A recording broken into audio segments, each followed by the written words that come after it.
వాతి coming. Coming ఏంటి? Already వచ్చేసారు కదా! వాతి అంటున్నాను, ఎవరి గురించి అనుకుంటున్నారా? అదే మన ఫేవరెట్ దళపతి విజయ్. విజయ్ గారు ఎలక్షన్స్‌లో నిల్చున్నారు, విజిల్ వేసేసారు. ఇది పెద్ద టాపిక్ ఇప్పుడు. సో, దీనికి మించి double topic Trisha. March 4 results day, counting day, అలాగే త్రిష బర్త్‌డే. జనరల్‌గా సెలబ్రిటీస్ బర్త్‌డే అయితే వెకేషన్స్‌కి వెళ్తుంటారు ట్రిప్స్‌కలా.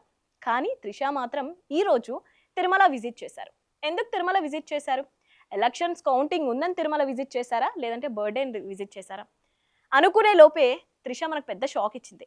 రైట్ నౌ త్రిష విజయ్ ఇంటికి చేరుకున్నారు. సో, ఈ న్యూస్ చాలా బాగుంది వింటుంటే. సో, మొన్నటి వరకి చాలా రూమర్స్ వచ్చాయి వీళ్ళిద్దరి పైన. సో, ఈరోజు ఒక పెద్ద క్లారిటీ వచ్చింది. విజయ్ గారు ఇప్పుడు సీఎం అయిపోయారు. జనరల్‌గా గర్ల్ ఫ్రెండ్స్ బర్త్‌డే ఉంటే రింగ్సో, చైన్సో గిఫ్ట్‌గా ఇస్తారు. కానీ విజయ్ మాత్రం అలా కాదు. ఒక రాష్ట్రాన్నే గర్ల్ ఫ్రెండ్‌కి గిఫ్ట్‌గా ఇచ్చారు. ఇప్పుడు విజయ్ గారిది తమిళనాడు తనది, త్రిష కూడా తనదే. చూస్తూనే ఉన్నాం మనము. త్రిష ఆల్రెడీ తిరుపతి నుంచి డైరెక్ట్‌గా విజయ్ ఇంటికే చేరుకుంది విష్ చేయడానికి. సో, మనమందరం వీడియోలో చూస్తున్నాము.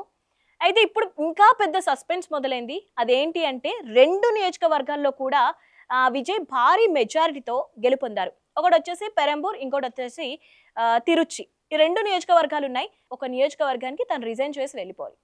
మరి ఏ నియోజకవర్గానికి తను రిజైన్ చేస్తారు? అలాగే ఒక నియోజకవర్గానికి తన ఫాదర్‌నన్నా నిల్చోబెట్టాలి, లేదంటే త్రిషానన్నా నిల్చోబెట్టాలి. సో, తనకున్న ఆప్షన్ వీళ్ళిద్దరు కాబట్టి, సో, ఎవరిని నిల్చోబెడతారు అనేది కూడా పెద్ద సస్పెన్స్‌గా మారింది. ఎందుకంటే చిన్నప్పటి నుంచి విజయ్ పాలిటిక్స్‌లోకి రావాలని తండ్రి ఆశ. అలాగే ఇప్పుడు త్రిష కూడా ఎంట్రీ ఇచ్చింది. మరి ఎవరు నిల్చుంటారు బరిలో? ఎవరిని దింపుతారు విజయ్ బరిలోకి? చూద్దాం మనమందరం.